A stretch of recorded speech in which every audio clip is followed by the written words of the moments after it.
Salut, c'est Clément de Mouvement Conscient. Et s'il y a quelque chose qu'on fait tous, c'est bien de rester trop longtemps assis sur une chaise. Et ce que je vous ai expliqué, c'est qu'à force d'être assis si longtemps, ça va avoir énormément d'effets néfastes sur notre corps, sur notre santé, sur nos performances sportives. C'est pour ça qu'il y a déjà pas mal de temps de cela, j'avais lancé un challenge sur YouTube où j'ai expliqué que si vous voulez avoir un corps qui est en bonne santé, ce que vous devez faire, c'est que pour chaque 30 minutes de position assise, vous devez faire 4 minutes de mobilisation. Donc mobiliser quoi? Par exemple les fléchisseurs de la hanche, qui sont beaucoup trop tendus à force d'être assis. Ça va être aussi de mobiliser vos ischios, du coup l'arrière de vos cuisses. Pourquoi? Parce qu'on est assis sur nos ischios. Du coup il y a une pression constante qui est exercée sur eux. Ça va être aussi récupérer les bases, être en position de full squat, débloquer les chevilles, débloquer les genoux, débloquer vos hanches. Ça va être aussi récupérer la base de s'accrocher à une barre et débloquer vos épaules. Parce que ce que je vous avais dit, on ne peut pas compenser les charges passives. Si vous êtes toujours dans une mauvaise posture, comme ça, ben vous avez beau faire des exercices posturaux pour nouveau avoir une posture normale, ce que vous faites finalement, c'est simplement comme utiliser des médicaments pour masquer les symptômes, mais vous n'allez pas à la cause du problème qui est là en l'occurrence la position assise. Sauf que lorsque je vous ai dit ça, ben il y a eu des feedbacks assez intéressants, comme Clément, je suis au lycée, je peux pas me permettre de faire ça. Je peux pas bouger toutes les 30 minutes, c'est impossible. Clément, j'ai un taf relativement strict, je peux pas me permettre de faire ça non plus. Et du coup, là, je me suis dit que j'allais vous faire une vidéo pour vous montrer que même lorsqu'on est assis, on peut mobiliser notre corps de différentes façons afin d'être en meilleure santé, gérer les déséquilibres et finalement pouvoir plus pratiquer nos sports sans grand risque de blessure. Ok ? Du coup, ce qu'on va faire premièrement, c'est qu'on va s'attaquer à notre cou. Pourquoi? Parce qu'à force d'être toujours en avant, en position de troll, ben, on aura un déséquilibre au niveau de notre cou, plein de tensions qui vont s'accumuler à ce niveau-là, notre menton qui aura tendance à être trop en avant et à monter. Et ce qui se passe, c'est que lorsque votre menton monte trop, et ben là, notre nuque est dans une mauvaise position. Et du coup, si à ce niveau-là, il y a énormément de tensions qui vont s'appliquer. Du coup, qu'est-ce qu'on va faire? Avec ma main gauche, je vais attraper ma chaise. Et ce que je vais faire, c'est que avec ma tête, je vais pivoter vers la droite, du coup vers le côté opposé, tout en tirant avec ma main gauche. Ce qui va se passer, c'est que je vais sentir un bel étirement ici.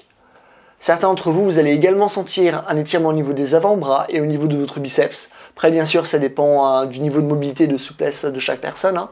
Du coup, je vais sentir un étirement ici. Et ce que je vais faire, c'est qu'une fois dans cette position, je vais commencer à pivoter ma tête vers la gauche. Et ce que ça va faire, c'est que si là je sentais l'étirement ici, en pivotant ma tête vers la gauche, l'étirement il va plus maintenant se retrouver ici, ok? Et du coup, on va faire ça de chaque côté, comme ça va nous permettre de mobiliser d'une part le côté et aussi l'avant, mais il y a aussi les tensions qui sont accumulées derrière. Du coup, qu'est-ce qu'on va faire?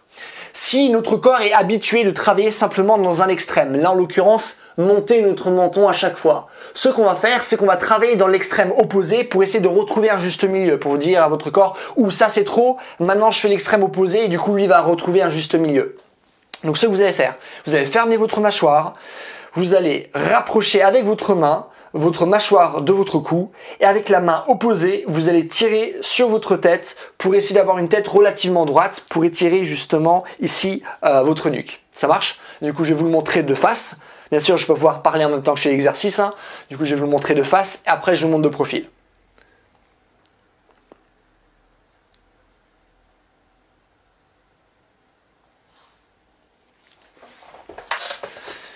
Hop.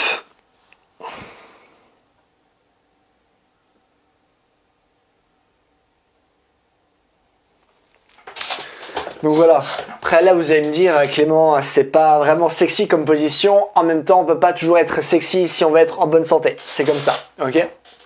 Donc voilà, là on a déjà géré la nuque, c'est cool. Après même si on a une nuque qui au lieu de partir en avant reste normale, si on est comme ça avec notre dos et nos épaules, notre nuque déjà elle n'a pas le choix, elle est obligée de rester comme ça. Parce que sinon si elle est comme ça, vous pouvez même plus voir votre écran.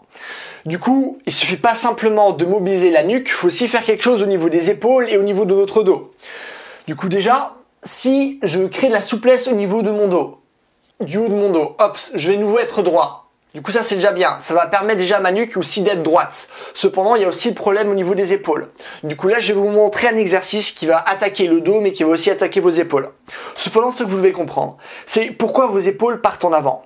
Votre corps s'adapte à ce que vous faites souvent. Vous faites souvent du développé couché, vous allez devenir meilleur en développé couché. Vous restez souvent dans cette position, votre corps va devenir meilleur dans cette position.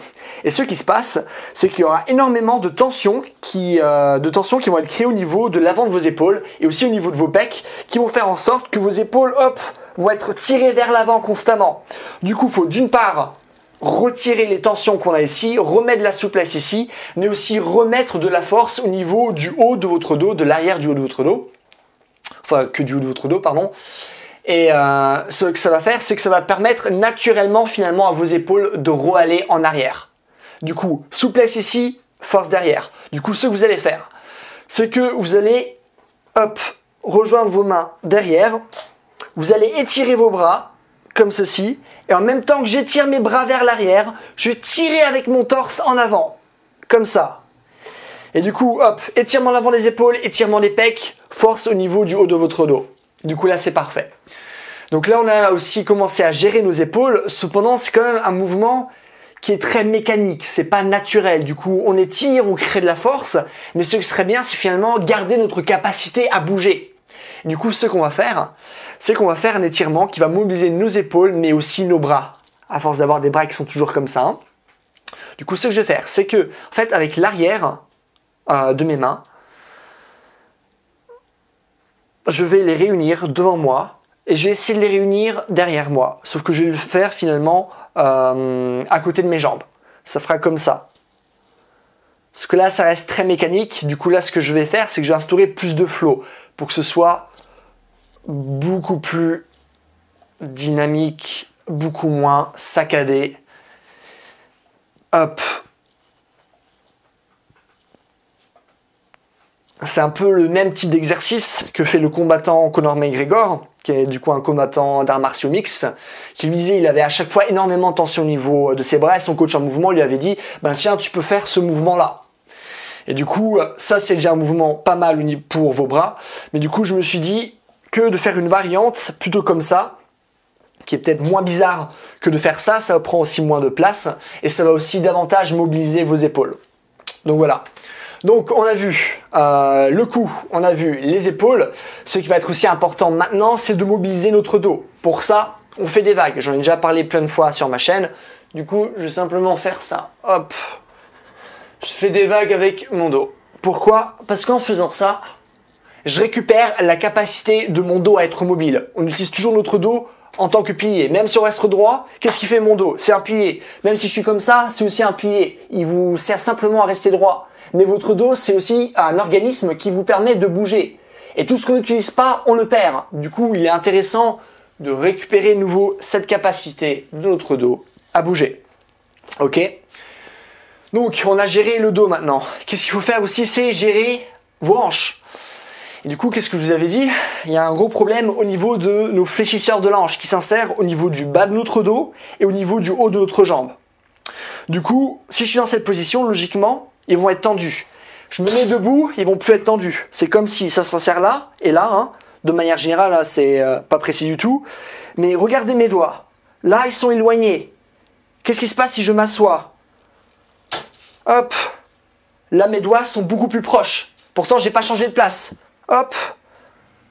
Hop. Rien que mécaniquement, à force d'être assis, vos fléchisseurs de la hanche, notamment le psoas, hein, eh ben, vont être tendus. Du coup, ce qu'on va faire, on va se mettre sur le côté de notre chaise. Et là, avec ma jambe droite, je vais partir le plus loin en arrière possible. Là, je peux pas partir très loin parce que j'ai le mur et j'ai pas beaucoup de place dans mon appartement. Hein. Du coup, pour filmer, c'est chaud. Du coup, là, je peux pas vraiment aller au maximum pour réellement étirer mon psoas, mais c'est un peu pour vous montrer l'idée. Du coup, vous allez faire ça. Vous allez faire une rétroversion du bassin, c'est-à-dire pivoter le bassin comme ceci. Hop, rétroversion. Et vous allez sentir un étirement au niveau de votre psoas et aussi un étirement au niveau de vos quadriceps. Aussi, au mouvement bien sympathique. Hop, je travaille comme ça. Ok? Quoi d'autre? Si vous voulez aller plus loin, vous pouvez appliquer de la pression. Et vous pouvez utiliser votre souris comme ça. Ou faire des pauses de 4 minutes où vous allez juste être comme ça, par exemple. ou d'un peu moins et de faire ça régulièrement, ok? Ce que vous pouvez faire aussi, là ça va un peu plus loin, mais si vous pouvez emmener une balle et juste de la laisser à vos pieds et de vous mettre juste en chaussettes, et ben ça vous permet déjà de récupérer une bonne courbe au niveau de vos pieds en travaillant avec une balle, en mettant vraiment tout votre poids sur la balle. Si vous mettez une balle derrière finalement, si vous mettez une balle en dessous de votre chaise, et que vous mettez par exemple votre pied droit sur la balle et que vous allez amener votre torse en avant, vous allez aussi étirer vos mollets. Du coup, ça c'est un type d'exercice. Bien sûr, vous pouvez vous faire des petites passes sous la table et ça va permettre de travailler la coordination de vos pieds par exemple. Et si je vous fais cette vidéo, c'est vraiment pour vous montrer que chaque position nous permet de faire des choses avec notre corps. C'est pas parce que maintenant on est censé être immobile qu'on peut rien faire avec notre corps. Il y a toujours différents moyens qu'on peut utiliser pour bouger. Et parce qu'on a besoin de bouger. Parce qu'on a toujours vu par exemple les étudiants qui jouent avec leur stylo par exemple en cours. Mais pourquoi ils ont cette envie de jouer avec un stylo? C'est leur corps qui crie « Putain, j'ai envie de bouger là !» Et du coup, on a cette envie. Et du coup, il faut utiliser ce temps qu'on a à disposition où on se dit finalement « Ah, je suis assis, je peux rien faire d'autre. » Si vous pouvez faire quelque chose, vous pouvez mobiliser votre corps. Voilà pour la vidéo. Écoutez, si vous avez des questions, des choses que vous ne comprenez pas, posez-moi tout dans les commentaires, je réponds à tout le monde. Si vous avez aimé la vidéo, n'hésitez pas à me mettre un j'aime. N'hésitez pas aussi à vous abonner si vous voulez voir d'autres vidéos du genre. Si vous voulez un programme qui prend en compte tout ce que j'ai dit dans cette vidéo, qui parle de posture, qui parle de souplesse, qui parle de mobilité, qui parle vraiment de développer toutes les qualités physiques, mais aussi qui va vous montrer différents exercices que vous devez faire chaque jour, qui va vous prendre par la main, qui va vous expliquer pourquoi on fait ça, pourquoi on fait pas ça. Vous pouvez aller voir sur mon site. Tous les liens sont dans la description. Et donc voilà. En attendant, on va passer une journée. Bye!